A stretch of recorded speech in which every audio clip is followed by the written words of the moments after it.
Morning my dear students. प्यारे बच्चों, ये समय तो आपकी खेलकूद की दृष्टि से बहुत ही अच्छा चल रहा है, परंतु यदि हम शिक्षा पर विचार करें अपनी,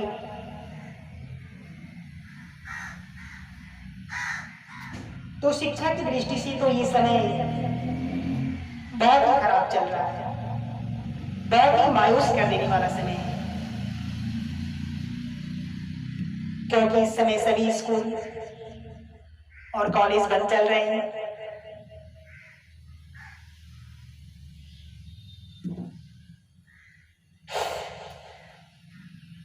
प्यारे बच्चों, ऐसे समय में तो कोई विरले ही ऐसा छात्र होगा जो अपनी शिक्षा को लेकर जागरूक हो, और वो भी हमारे गांवों की बच्ची जो हैं, जो देहात की बच्ची हैं, वो तो ऐसे भी अपनी शिक्षा को लेकर बहुत कम जागरूक रहते हैं, अपने समय को यूं ही बर्बाद करते रहते हैं, अपने समय का महत्व नहीं देते। परंतु प्यारे बच्चों, जो लोग यानी जो बच्चे अपने समय का महत्व नहीं दे रहे हैं, उनके लिए मेरा एक संदेश है कि जो लोग समय को बर्बाद करते हैं, जो व्यक्ति समय को नष्ट करते हैं, समय एक दिन उन्हें स्वयं नष्ट कर देता है। इस बात का ध्यान रखना। इस दृष्टि से अगर हम देखें तो समय खराब चल रहा है, परंतु यदि हम इस समय का उपयोग करें, इस समय का सदुपयोग करें हम, तो फिर ये समय भी उतना ही अच्छा चल रहा है जितना आपकी दृष्टि में देखने में खराब है। परंतु दुर्भाग्य यह है कि हमें समय का उपयोग करना ही नहीं आता। मानते हैं कोई स्टूडेंट्स अगर बहुत कमजोर है पढ़ने में, वो इंग्लिश में बहुत कमजोर है, तो अगर मैं ये बताऊं आपको कि जब से स्कूल बंद चल रहा है, अगर आप डेली 5 वर्ड मीनिंग्स, केवल 5 वर्ड मीनिंग अगर आप डेली याद करते हैं अपनी बुक से, तो समझिए आज तक आपको जानते हैं कितना वर्ड मीनिंग याद रहेगा? 500 वर्ड मीनिंग। यानी अभी तक आप 500 वर्ड मीनिंग आप याद कर लिए होंगे। और जानते हो, जिस स्टूडेंट को अपनी इंग्लिश की बुक से 500 वर्ड मीनिंग याद रहेगा, वह कभी इंग्लिश में कमजोर हो ही नहीं सकता। आप समय का उपयोग करके तो देखिए, समय का सदुपयोग आप करके तो देखिए। जो व्यक्ति समय को महत्व देते हैं, जो व्यक्ति समय को महत्वपूर्ण समझते हैं, वह व्यक्ति स्वयं एक दिन महत्वपूर्ण व्यक्ति बन जाते हैं। प्यारे बच्चों, मैं बहुत बड़ा ज्ञानी तो नहीं हूं, परंतु ज्ञान का प्रेमी अवश्य हूं,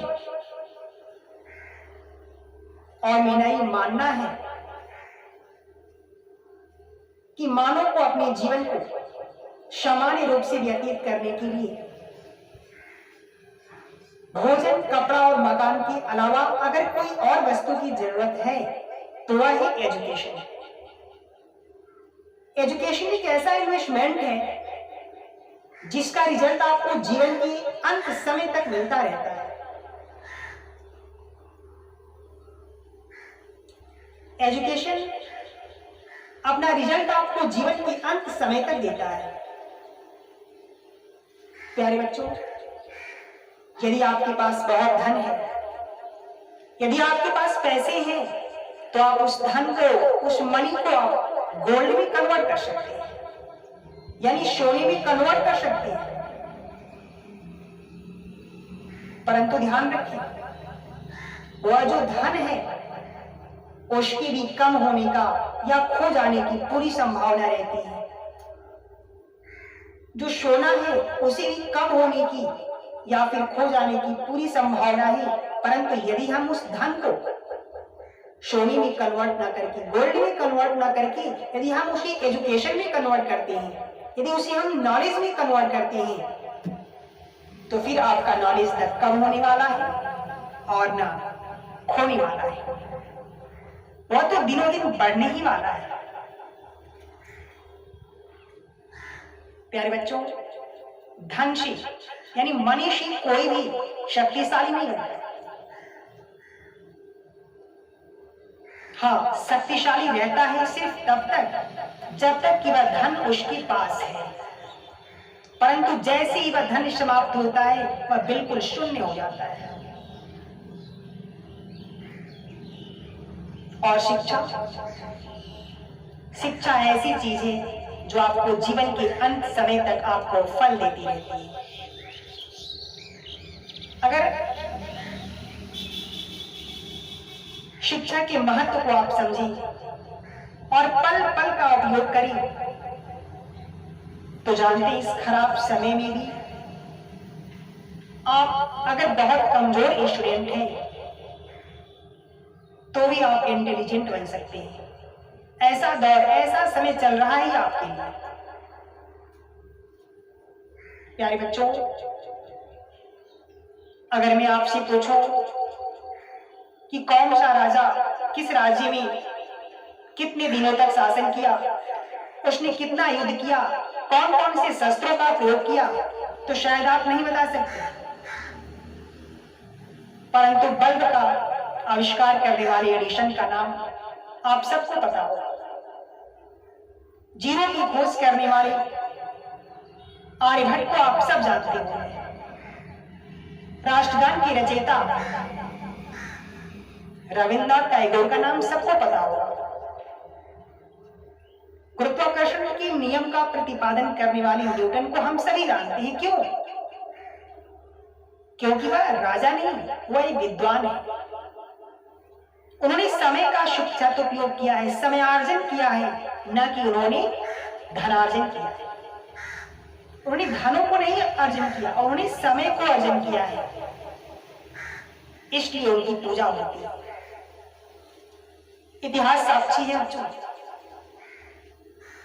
कि एक राजा की पूजा सिर्फ उसकी राज्य तक और तब तक हो सकती है जब तक उसके शासन का, उसकी सत्ता का दबदबा बना रहता है। परंतु अपने ज्ञान की कृति स्थापित करने वाले उन विद्वानों की पूजा सिर्फ अपनी जन्मभूमि पर नहीं, बल्कि उनकी पूजा सारी दुनिया में होती है, क्योंकि उन्होंने विद्या को अर्जन किया है, उन्होंने ज्ञान प्राप्त किया है और ज्ञान को बांटा है, समय का उपयोग किया है। प्यारे बच्चों, अगर आप भी अपने एक एक समय का उपयोग करें तो छोटी सी परिधि में रहकर, छोटी सी स्थिति में रहकर भी आप एक बहुत बड़ा कार्य कर सकते हैं। ऐसा मेरा अनुभव है कि बहुत सारे जीवन के ऐसे कार्य हैं जिसे हम कभी नहीं भूल पाते, वो हमें हमेशा याद रहता है। जैसे मान लीजिए तैरना, आप तैरना एक बार सीख जाएंगे, या साइकिल चलाना। अगर आप एक बार साइकिल चलाना सीख जाते हैं तो जीवन में वर्षों बाद भी आपको साइकिल दिया जाए तो फिर आपको सोचने की आवश्यकता नहीं पड़ेगी कि साइकिल कैसे चलाई जाती है, तैरा कैसे जाता है। काश आज के स्टूडेंट पढ़ाई भी इसी नजरिए से करते हैं, नॉलेज भी इसी नजरिए से प्राप्त करते हैं कि एक बार पढ़ लेने के बाद फिर एंडिंग रिजल्ट क्या होने वाला है इसके विषय में सोचने की कोई जरूरत ही नहीं पड़ती। ये भी पॉसिबल है केवल अभ्यास से, निरंतर अभ्यास से, लगातार अभ्यास से, और अपने समय के पल पल का उपयोग करेंगे। जो व्यक्ति समय को नष्ट करेगा, याद रखना, समय उसे निश्चित रूप से एक दिन नष्ट कर देगा। और जो समय को महत्व देगा, जो समय का महत्व समझेगा, वह व्यक्ति निश्चित रूप से एक महत्वपूर्ण व्यक्ति बन जाएगा। प्यारे बच्चों, यह संदेश आप तक पहुंच रहा है, ये महत्वपूर्ण नहीं होगा अगर यदि इस समय से ही आप अपने समय को महत्व दें, अपने पल पल का उपयोग करें। महत्वपूर्ण सिर्फ यही होगा। ये संदेश आप तक पहुंच रहा है, और जो अभिभावक इसे यूट्यूब चैनल के माध्यम से देख रहे हो, उनसे भी मेरा अनुरोध होगा कि अपने बच्चों तक इस बात को, मेरी 2 शब्दों को अवश्य पहुंचाएं, क्योंकि हो सकता है कि ये 2 शब्द ही आपके बच्चे की सोच बदल दे। और यदि आपका बच्चा सोच बदल लेगा तो फिर उसकी जिंदगी बदलने से कोई नहीं रोक सकता है। धन्यवाद, फिर मिलेंगे।